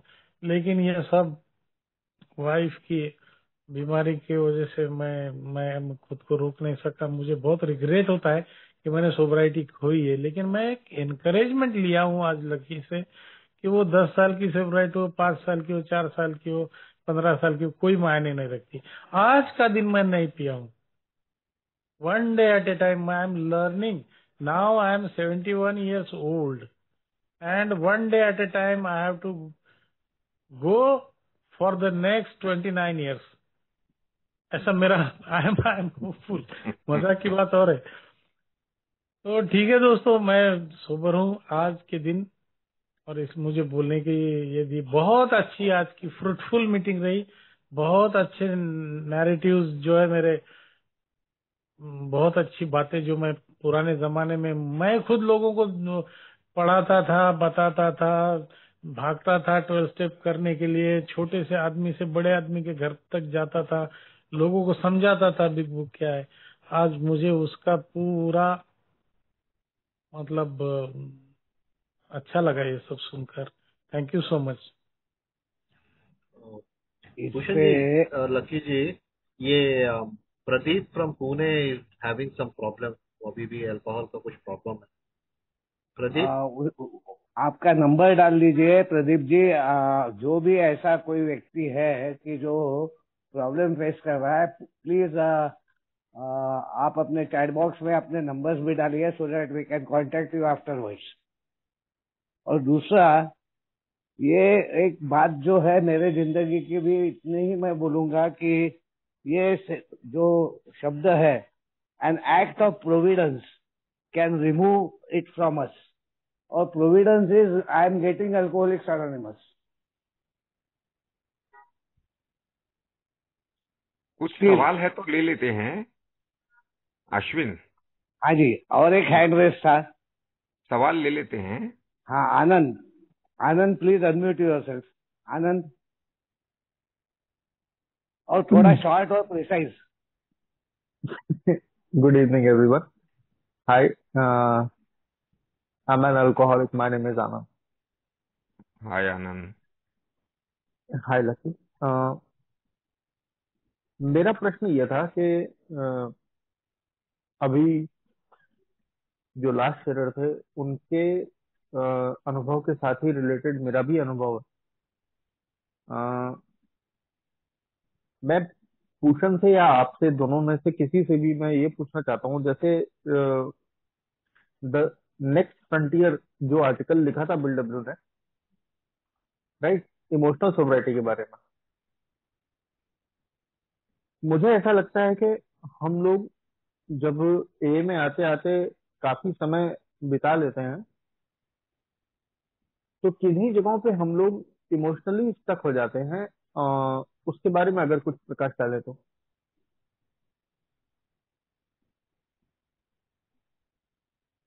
आनंद, आज की जो मीटिंग है ना, ये अपनी 12x12 की स्टडी का हमने फॉर्मेट बनाया है। तो मैं समझता हूँ कि आज हम बाकी लोगों के भी हैंड रेस हैं, तो ये 12x12 में ही टिकेंगे, क्योंकि समय भी कम बचा हुआ है। और तो लखनऊ की मीटिंग में बुला लेना मेरे को, भूषण को। We will talk about the next frontier. ठीक है, ओके, थैंक यू। या Vithal, Vithal please unmute yourself. Vithal. नमस्ते दोस्तों, मेरा नाम विठल है, मैं एक शराबी हूँ। हाय Vitthal.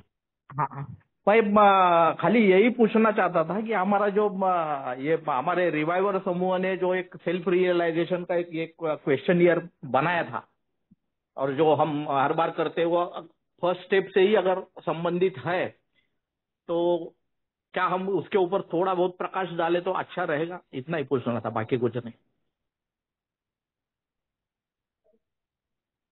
So thank you Vithal reminding us. तो नॉर्मली जब भी हम लोग मीटिंग, इस प्रकार की मीटिंग, ए मीटिंग करते हैं, तो हम लोग सिर्फ कॉन्फ्रेंस अप्रूव्ड लिटरेचर का ही जिक्र करते हैं, और कॉन्फ्रेंस अप्रूव्ड लिटरेचर के बारे में ही हम लोग चर्चा करते हैं। लेकिन जब भी कोई भी चीज एक आध ग्रुप ने या कुछ मेंबरों ने अपने भलाई के लिए की हुई है, तो उसका लाभ औरों को भी मिलने में कोई हर्ज नहीं है। तो दोस्तों, हम लोगों ने रिवाइवर ग्रुप के हम लोग वर्कशॉप्स के लिए, स्टेप वर्कशॉप्स के लिए जाते थे, और वहां पर सोबराइटी में आने वाली मोस्ट कॉमन और फ्रीक्वेंट प्रॉब्लम्स को हम लोगों ने लिस्ट किया, और उसका एक लगभग 250 पौने 300 सवालों का एक लिस्ट बनाया हुआ है। तो जिससे मेरी अस्त व्यस्तताओं को मैं पूरी तरह से समझ लूं, ऐसा एक क्वेश्चनेयर हम लोगों ने बनाया हुआ है। ऑब्वियसली ये कोई कॉन्फ्रेंस अप्रूव्ड लिटरेचर नहीं है या एए के किसी किताब में से लिया नहीं है, बल्कि एए मेंबरों ने ही अपने अनुभवों से बनाए हुए ये सवाल है। तो अगर किसी को दिलचस्पी होगी ये अपना पहला कदम लिखित रूप में लेने के लिए और थोड़ा सा ज्यादा डिटेल में करने के हेतु, तो आप आपकी रिक्वेस्ट यहाँ पर डाल सकते हैं और विट्ठल के पास में उसकी पीडीएफ है। विट्ठल उसकी हिंदी, इंग्लिश, मराठी तीनों पीडीएफ उनके पास में है। जो आप चाहे वो पीडीएफ आपको पर्सनली वो शेयर कर सकते हैं। विट्ठल का नंबर चैट बॉक्स में डाल दो। विट्ठल, अगर नहीं डाल सकते तो अश्विन जी आप डाल दीजिए। जी यस। जी। और अश्विन, वाइल ऑन दिस, मुझे याद है विनायक इनिशियल स्पॉन्सर ने मुझे कहा था तेरा अल्कोहलिज्म लिख के निकाल। तो मैंने पूछा था कैसा लिखना है, तो बोलता है अल्कोहलिज्म को 3 भाग में डिवाइड कर, मेंटल ऑब्सेशन, एलर्जी और बैंक्रप्सी। और जितने तेरे को तेरे अनुभवों में से दिखते हैं ना मेंटल ऑब्सेशन के केस, कि जहां पे तुझे कुछ और करना चाहिए था लेकिन तेरा मन खींच के तुझे शराब की तरफ ले जा रहा था, वो एपिसोड लिखते जा। So that's another way of having, बोलते हैं ना, फर्स्ट स्टेप को गहराई तक जाके पावरलेसनेस समझने में।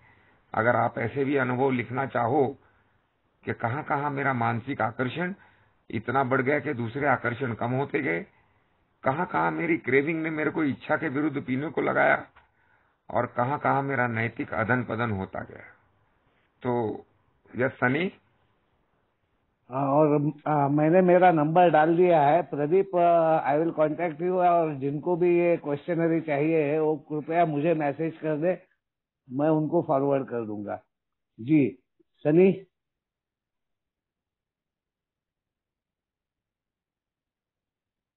Sunny, please unmute yourself. Sunny, yes. नमस्कार दोस्तों, मेरा नाम सन्नी मैक शराबी। सर मेरा एक ना क्वेश्चन था कि मैं ना अभी रिसेंटली ना अपना यहाँ ग्रुप में ना वो था सेक्रेटरी, तो ग्रुप में ना मिनट्स को लेके ना एक बवाल छिड़ गया। बवाल यूं छिड़ गया, हमारे ट्रस्टी साहब बैठे थे उसमें, तो मैंने उसमें लिख दिया, हमारे जो चेयर करी थी उन्होंने, तो मैंने उसमें लिख दिया कि जो चेयरमैन थे वो ट्रस्टी साहब थे, जो भी नाम था उनका। तो उसको लेके बवाल छिड़ गया सर। मेरे को निकालने के लिए उन्होंने पता नहीं क्या क्या नहीं किया। आजकल इतने मैसेज ऐसे ऐसे बोलते हैं सर रूटली कि ना चाहते हुए ना मन करता है शराब पी लूं। तो 2-4 भाइयों कहते हैं नहीं नहीं ऐसा चलता रहेगा। तो सर मैं ये जानना चाहता हूँ कि मेरी क्या गलती थी। पहले तो कोई सेक्रेटरी के लिए खड़ा नहीं होगा, अगर मैं हुआ तो मेरे को ऐसे ऐसे करके वो निकालना चाहते हैं। मैंने सच ही तो लिखा था सर जी। और उस वोटिंग में जब हुई थी, वोटिंग में से 14 में से 12 वोट मिले। इसके लिए नहीं है। ठीक है जी। अपन बात करेंगे सनी। मेरा नंबर है ना तेरे पास, मेरा भूषण का या अश्विन का? भूषण भाई, हाँ मैं दिल्ली से बोल रहा हूँ। सन्नी आपसे फर्स्ट टाइम मिला था दिल्ली के उसमें सर्विस बुक में, आपको फोन करता हूँ सर जी। हाँ हाँ, श्योर श्योर, ये हम लोग पर्सन टू पर्सन बात करेंगे, 1 to 1 बात करेंगे। Shyam, Shyam unmute yourself please and be precise. और कोशिश कीजिए कि आज जो हमारा फर्स्ट स्टेप हमने 12x12 से लिया है उसी पे सवाल पूछें। जी जी। सर अभी श्याम, मुझे मेरी एक सवाल थी। आई एम न्यू कमर, तो पहले first of all thanks for your service to जो भी सर्विस। मेरा ये सवाल ये था कि मैंने फर्स्ट स्टेप में ना, मुझे मेरे स्पॉन्सर ने कहा था कि पावर और पावरलेस लिखने के लिए, और सर मैंने जितने भी पावरलेस लिखा उसमें मतलब I am powerless about my routine wake up, तो वहां पर सारे स्पॉन्सर ने मुझे कहा कि जितने भी पावरलेस लिखा है ना ये सारा गलत लिखा है। You are powerful over exercise, you are powerful to wake. और पावरलेस में लिखवाया मेरा वाइफ, मेरे वर्कर, जहाँ पर मेरे एम्प्लॉय, इन सब पे। और मुझे लगता है कि मतलब मैं क्यों पावरलेस हूँ, मतलब मेरा वर्कर है भाई, पैसे दे रहा हूँ, मेरी वाइफ है, उसको मतलब वो मुझे कॉन्सेप्ट समझ में नहीं आया कि पावरलेस मैं उठ नहीं पा रहा हूँ तो पावरलेस है, तो वो कह रहे कौन भगवान थोड़ी ना रोक रहा तुम उठने के लिए, तुम उठो। तो ये एक्सरसाइज थोड़ी सी मुझे समझ नहीं आई, तो थोड़ा क्लियर कर देंगे तो हेल्पफुल रहेगा। सो मुझे याद है जब भी नया नया मैं था, तो एक हमारे स्पिरिचुअल व्यक्ति है, उन्होंने, मैंने कहा था कि ये जो पावरलेसनेस का जो कॉन्सेप्ट है इसको समझाने के हेतु उन्होंने बोला था कि पुशन, अपने सांस को 2 मिनट पकड़ के रखो। तो ऑब्वियसली 2 पूरे मिनट सांस बंद करके बैठना संभव नहीं था। तो उन्होंने कहा था कि देख कैसा है, देख अपने सांस के ऊपर भी हमारा ताकत नहीं चलता है, हमारा कंट्रोल नहीं चलता है, और हम सोचते हैं कि हमारे विचारों से पूरी दुनिया चलती है। और वो हमेशा कहते थे कि सेरेनिटी जो प्रेयर है, ये सेरेनिटी प्रेयर ये सबसे बढ़िया एग्जाम्पल है to know where we are powerless and where we have the power. तो जो भी चीजें मैं बदल नहीं सकता, जिसमें मेरे बीवी का मेरे प्रति विचार हो, या मेरे दोस्तों का मेरे प्रति बर्ताव हो, या जो भी लोगों के मन में मेरे प्रति चल रहा हो, ये जो भी चीज मैं बदल नहीं सकता हूं, उनके ऊपर, सबके ऊपर मैं पावरलेस हूं, और उनको मुझे स्वीकारना है, जैसे है वैसे प्रसन्नता के साथ में स्वीकारना है, सेरेनिटी के साथ में स्वीकारना है। और पावर मेरे पास किसमें है? जो चीजें मैं बदल सकता हूँ। बदल कौन सी चीजें सकता हूँ? मैं अपने बारे में ही चीजें बदल सकता हूँ। मेरे उठने का समय, मेरा हाइजीन, मेरे विचार, मेरा बिहेवियर, तो मेरी जो चीजें हैं उनके ऊपर मेरा पूरा कंट्रोल है, जिनको मैं बदल सकता हूँ। तो I can live a better life, मैं बेटर डिसिप्लिन लाइफ जी सकता हूँ। मैं I can choose not to drink, I can choose to pray, I can choose to meditate. तो ये जो चीजें हैं जो मैं बदलाव ला सकता हूँ, इनके ऊपर मेरे पास पावर है। और हमारी सेरेनिटी प्रेयर लास्ट में विजडम की बात करती है कि शांतता से अगर सोचोगे तो बाहर की कोई भी चीज, अपने शरीर को प्यास भी लगती है तो हम अपने आप को चुप नहीं करा सकते हैं, फूड भी लगता है तो अपना शरीर भी हमारे पावर में नहीं है। ऐसी कोई भी चीज बाहर, मेरे विचारों के बाहर, मेरे कृति के बाहर है जो मेरे पावर में नहीं है। इसके लिए I am powerless over all of these things, and the only power I have is my on my action and my behaviour and my thoughts. तो इस प्रकार से मुझे समझाया गया था जब मैं नया था। So I hope it helps you. Thank you, sir. Thank you. Yes, Oblesh, Bangalore. Unmute yourself. Good evening, friends. I am an alcoholic. I am Oblesh from Bangalore. एक स्पीकर सर ने उनकी वाइफ को cancer हुआ करको उन्हें share करते थे। मैं 2022 जून में मुझे कैंसर पॉजिटिव हुआ। 7 साल का सोवरिटी था मेरे को, लेकिन पहले मेरे को बहुत डर लगा। बाद में मेरे दिमाग में आए तो मेरा स्पॉन्सर को फोन किया, ऐसा हुआ करके। वो 700 किलोमीटर दूर है बैंगलोर से। उन्हें बोला है, कौन बोला? नहीं सर, ऐसा रिपोर्ट आपको है, पॉजिटिव है, भेजा, मैं देख के शाम को बात करता हूँ। लेकिन शाम को 9 बजे को फोन करने में उन्हें स्टार्टिंग फेज है, आओ मैं करके भेजता हूँ तेरे को। नहीं सर, मैं कर लेते पर। लेकिन उस समय मैं 4 स्टेप लिखता था। मैं मुझे करते करते करते एक डर लग गया मेरे को, क्या कहीं मैं 4 स्टेप लिखना पाऊँ करके। मैं मेरे स्पॉन्सर को फोन किया, सर ऐसा डर लग रहा है मेरे को, लेकिन ले रहा हूँ 37 रेडिएशन, 7 कीमो लिया। मैं ले रहा हूँ जा रहा हूँ, every chemo, every radiation, prayer, ऐसा कर रहा हूँ। लेकिन वो डर आ गया मेरे को, लिखता हूँ कि नहीं की। बाद में उन्हें बोला, तू कहाँ है, तू लिख बस, मैं वहीं आके तुझे तेरे साथ मैं 5 स्टेप कर लूंगा। ओके, मुझे फिर हिम्मत आ गया, मैं लिखूंगा, मैं लिख के जरूर करूंगा करके। एक मेरे बाजू वाले एक औरत है, मैं पीने के टाइम पे उसको भी गाली दिया था कहते। उन्हें बोला, नहीं तुम्हें पीने के टाइम को ऐसा कहा, मैं उसके माफी मांगा। वो औरत मेरे को एक क्वेश्चन पूछा, अगर तुम्हें पीते समय ऐसा कैंसर आ गए आते तो तुम्हें क्या करते थे? मैं सिंपल से बोला, ये इसी बात पे मैं एक ये लेके ज्यादा ज्यादा पी के जल्दी मर जाता था मैं। इसलिए क्या वो बोल दिया, नहीं नहीं नहीं, छोड़ो छोड़ो छोड़ो, ऐसा बात नहीं, तुम्हें अब अच्छे हो, तुम्हें करते रहो। लेकिन मैं डिपेंड ओबलेश, अपन प्रोग्राम में था। थोड़ा टाइम रिस्ट्रेन थैंक यू है, सर। थोड़ा सा शॉर्ट, हाँ शॉर्ट रखिए थोड़ा okay sir, please. Okay sir. लेकिन वो मैं ये 12 स्टेप एंड माय स्पॉन्सर मैं मुझे हिम्मत दी, इसलिए मैं सबको थैंक करना चाहता हूँ। Thank you sir, thank you thank very you much. Obalesh, thank you very much. Tara, Ubalesh Ubalesh भाई आपका नंबर डालो ना प्लीज, चैट बॉक्स में मैं आपसे बात करूंगा। उबलेश भाई प्लीज चैट बॉक्स में। ओके तारा, ओबलेश जी आपका नंबर आप चैट बॉक्स में डाल दीजिए। तारा, नमस्कार नमस्कार भाइयों, मेरा नाम तारा दत्त, मैं एक शराबी हूँ।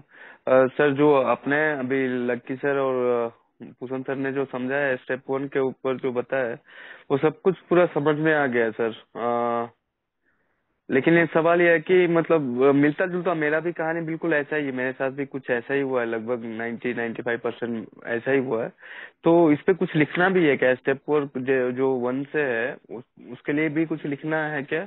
और दूसरा सवाल यह है ना कि जब से मैं आप लोगों के बीच में आया, जुड़ा मैं आप लोगों के साथ में, तो पीने का ख्याल तो अभी तक नहीं आया। आज तक कभी मुझे ऐसा नहीं लगा कि मैं पी लूंगा। बहुत कुछ हुआ ऊपर नीचे, ऐसा होते रहता है, लेकिन कभी ख्याल नहीं आया। लेकिन सपना बहुत ज्यादा आता है। सपना जो है ना, सपने में ही मैं मतलब पी लेता हूँ और बहुत बुरा हाल हो जाता है, बहुत डर जाता हूँ मैं सपने में ही। तो इससे बात भी किया मैंने, बहुत सारे सीनियर मेंबर से बहुत बार बात किया, समझाया भी, लेकिन वो बीच बीच में ऐसे आते रहता है सपना जो है। तो प्लीज इस पे थोड़ा। तारा भाई, मेरे को लगभग 7 साल तक पीने के सपने आते थे। और मैंने जब भी मेरे स्पॉन्सर के साथ में ये बात शेयर की थी कि मेरे को बार बार पीने के सपने आ रहे हैं, इसका मतलब मैं पी जाऊंगा क्या? तो उन्होंने एक सवाल मुझे पूछा कि जब भी तू शराब पी रहा है सपने में, तभी तू डर के उठता है कि तू पार्टी करके खुशी में उठता है? मैं बोला, मैं ज्यादातर डर के ही उठता हूँ, क्योंकि मुझे ऐसा लगता है ओ शिट, मैं इतना समय से नहीं पिया और मैं पी गया, अभी क्या होगा, यही ख्याल से। बोलते हैं अगर इस विचार से तू उठता है तो ये अच्छी बात है, इसका मतलब तेरा सबकॉन्शियस भी ये सोच रहा है कि तूने पीना नहीं है। इसके बावजूद तेरे को वो पीने के सपने, तो बोलते तेरे को तो बेवड़े को तो दारू के सपने आएंगे, उसको छाछ के सपने तो आएंगे नहीं। तो सपने तो तेरे को आएंगे, लेकिन उससे जो डर लगता है दैट इज हेल्दी। सो अगर आपको टेंशन हो रहा है, अरे बाप रे मेरे को सपना आया, ये क्या हो रहा है, ये क्या हो रहा है, तो आप सही ट्रैक पर हो। शराब के ऊपर हमने दिलो जान से प्यार किया है, तो शायद सपने में तो आएगी वो, लेकिन समय न को पीने की कृति जी जी। हमारे मन के सबकॉन्शियस में अपने आप को तैयार करना है। समय को देखते हुए सिर्फ 2 हैंड्स है, उनको ही लेंगे और उसके बाद में नहीं और लेंगे उसके कोई बाद हम हैंड। मीटिंग अटेंड करें। ओके। और तारा भाई, वो जो क्वेश्चनरी है फर्स्ट स्टेप पे बनी हुई, वो जिनको भी चाहिए, मेरा नंबर है, मुझे मैसेज कीजिए, मैं भेज दूंगा। Nishant, please unmute yourself. Hi, मैं राकेश एक शराबी।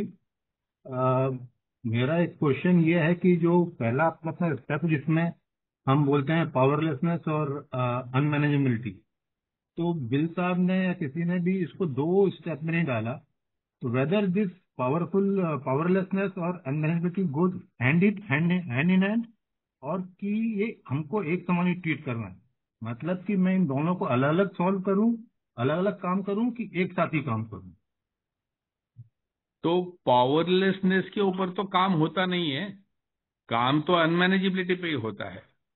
तो हमारा जो 12 स्टेप का प्रोग्राम है, उससे मेरी शराब के प्रति जो प्यास है वो प्यास जाने वाली नहीं है। वो तो वो बुझ ढक्कन तो मुझे ही बंद करके रख देना है। मेरी प्यास ठीक नहीं होने वाली है, मेरा ऑब्सेशन भी जाने वाला नहीं है। इसके लिए यानी मेरा बीमारी भरे फिजिकल एंड मेंटल है, मेरा जो सॉल्यूशन है वो स्पिरिचुअल है। तो मेरे को जो काम करना है वो मेरी अस्त व्यस्तताओं के ऊपर काम करना है। तो जब ये अस्त व्यस्तता से सुव्यवस्था की तरफ मेरा जिंदगी बढ़ेगा, तभी ऑटोमेटिकली मेरे को पीने की इच्छा नहीं होगी, मेरी मैल एडजस्टमेंट नहीं रहेगी, और मेरे पीने की इच्छा निकल गई तो फिर मेरी फिजिकल एलर्जी भी एक्टिवेट नहीं होगी। तो इलाज ये इस प्रकार से काम करता है। बीमारी का शरीर को बंद रखने का काम से कुछ नहीं होगा। धीरे धीरे जब भी कभी भी मेरा मन इच्छा करेगा और पी लेगा तो मेरा शरीर वापस बीमार तो बीमार ही रह जाएगा, उनका कुछ नहीं हो सकता है। लेकिन अस्त व्यस्तताओं पे ही सिर्फ काम हो सकता है।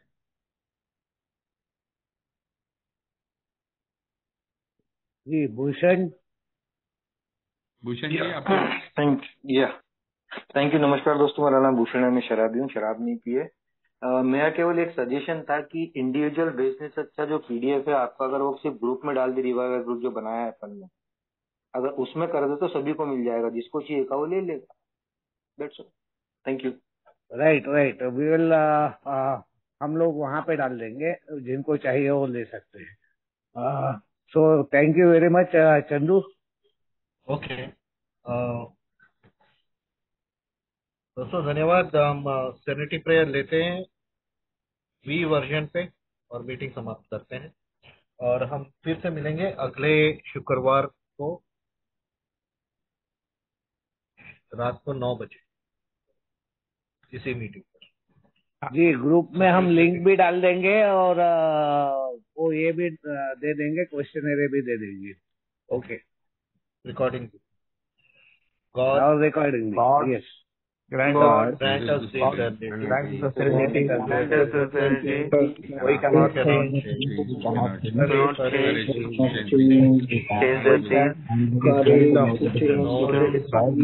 Coming back, it was